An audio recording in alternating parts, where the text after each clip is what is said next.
He's only gone and done it again, hasn't he? Brought another boat. This one's the SeaEagle EZLite10. It's been on the market for about 4 or 5 months now, and it's one of the lightest full drop stitch kayaks there is on the market. I've gone for the medium package, which gets you a better seat and a better paddle, even though my paddles arrived damaged. So I'll send a message to SeaEagle or Spindrift, who I actually brought it from, the reseller within the UK, and I'm sure they'll sort it out. So right, let's get this thing on the water and we'll find out how it performs.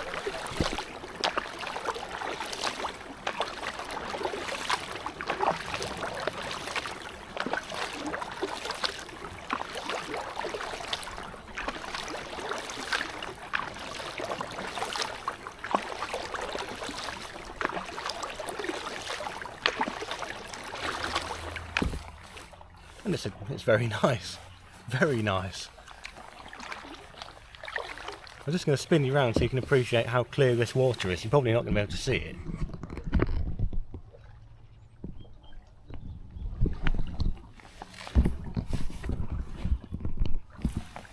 But for a canal, that is bloody clear.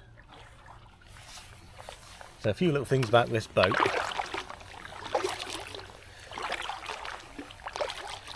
It's the first boat I've ever had with actual foot pegs, so you can actually put some welly into your strokes.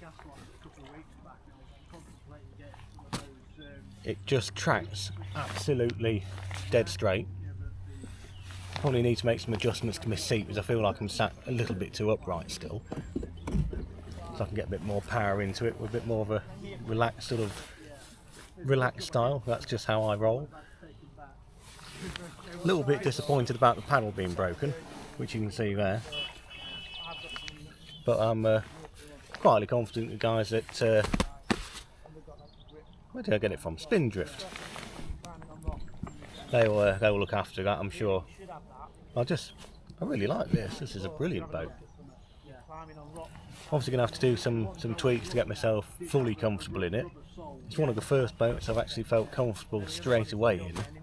But whether or not that's just me, the fact that I've had a few years kayaking now and I know sort of whereabouts the limits are on these things, or it could just be the fact that this is a brilliantly stable boat. It is pretty stable actually. I've not given it a proper good rocking yet, but I will do probably in a future video. Today's just out and about, just enjoying it, having a bit of a mooch.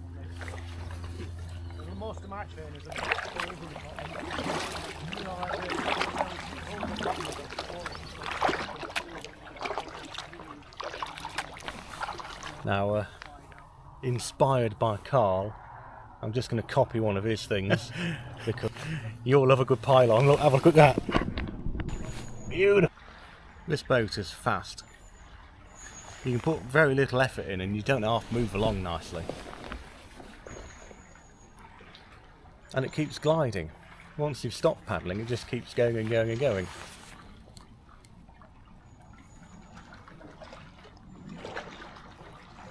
Safe to say, the initial 15 minutes I've enjoyed.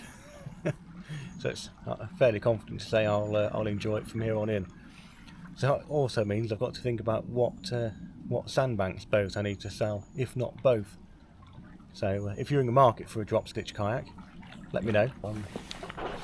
And reflections on the trees.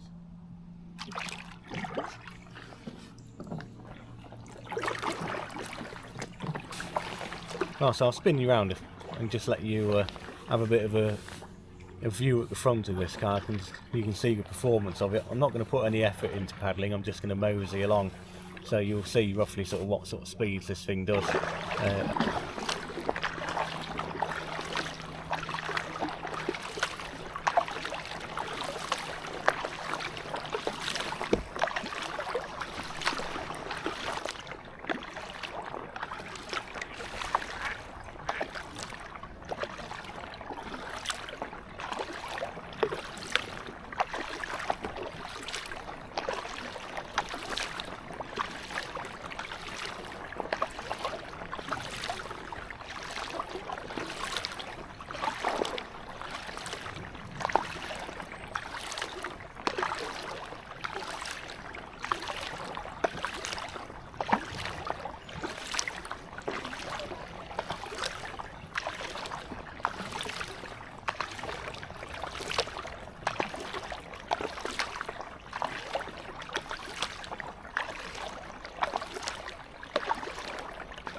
Don't know if you could hear that, but that was an ice cream van.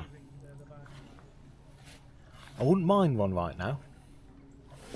Oh, talking about food, that's reminding me I need to give my wife a shout out because I was irritated in the shop last night about food. So shout out to Maria. Love you lots, darling. Mwah. Right, so I haven't got a GPS watch or anything like that to tell me what speed I'm doing. You guys just fuck off. And I'm struggling to keep up because it's not exactly, it's stable, but it's not streamlined. What a lovely afternoon this is. Sun's out. The colours are absolutely stunning in autumnal colours. The reflections are on point. Good company with the boys. Absolutely banging.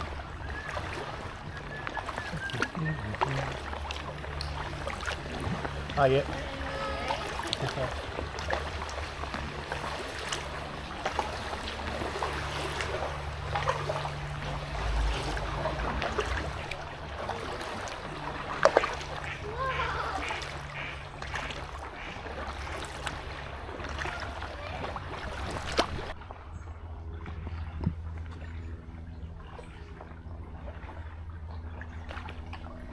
Better than it would have been tomorrow.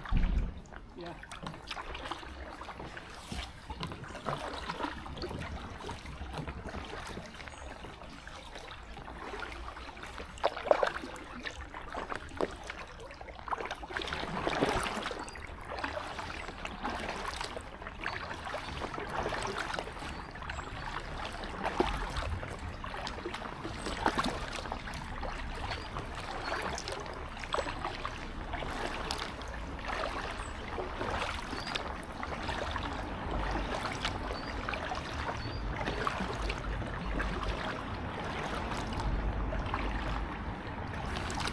We've arrived in Retford.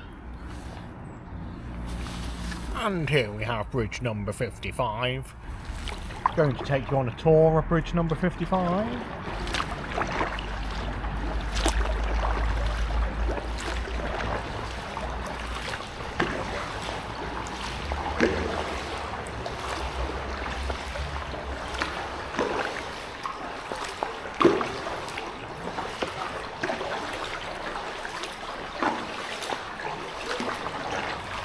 And that fee was bridge number 55. Right, so we've been into Retford. We've just turned around. And one thing I have just immediately noticed is that I feel like I'm going slower. But that's nothing to do with the flow on this canal, because there isn't really one. But I've noticed the base of the seat had slidden back. And I've had to adjust my foot pegs further forward to compensate, if that makes sense. So what I've done is I've moved the seat base back forward, but kept the foot pegs a bit further forward, so I got more of a crank in the knee. And that seems to have improved things a lot better. I almost go as far as to say it's now better now than it was first thing.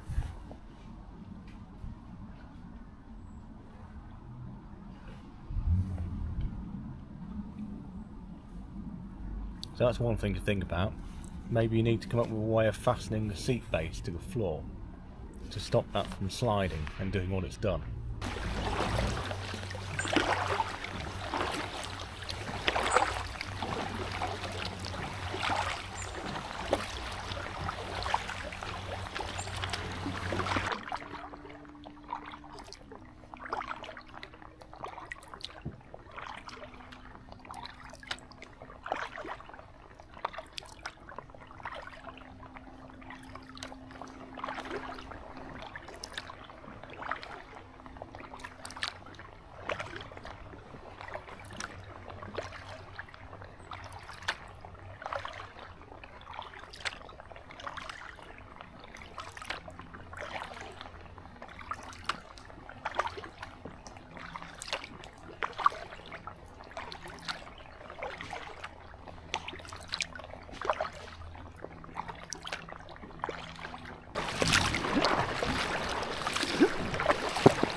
So I've really enjoyed having a go in this SeaEagle today. Don't think you could use it for multi-day trips, but you could probably spend a couple of days out with it. It's just enough room. Certainly wouldn't get more than 3 or 4 days worth of gear in it. So you can probably get about 80 litres in the back. That's underneath the bungee. You could probably stack some more on top of that still. Yeah. And then you can probably get your food and stuff in front of your feet if needs be. Yeah. Well, it looks like you've got similar room in front of your feet as what I've got in mine, and this is a 15 litre, and that's Yeah, it's comfortable. probably fit a 20 or 30 litre in that. Yeah. And then you've got a little bit of bungee above that bit there. Yeah. You've got no bungee at the back on the back deck, but you've got bungee behind your seat instead. Or I haven't got any long-term major plans, not camping and kayaking again. But the quality of the paddle's nice. Apart from mine's got a chunk missing out of it. One bar. It's just Raph says that was a battle wound from a swan. I've got a couple of ducks up here which I'm thinking I'm pissing off, but I think they'll cope.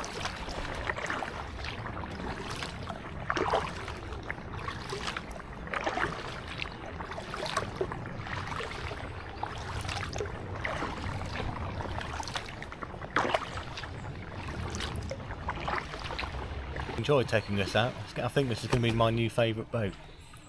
So I'm going to have to thin the fleet down. So probably be the SeaEagle and the SeaGo will be my fleet, I think. So thank you very much for watching.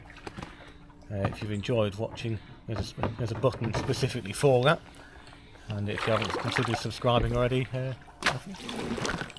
I think you should. Bye bye.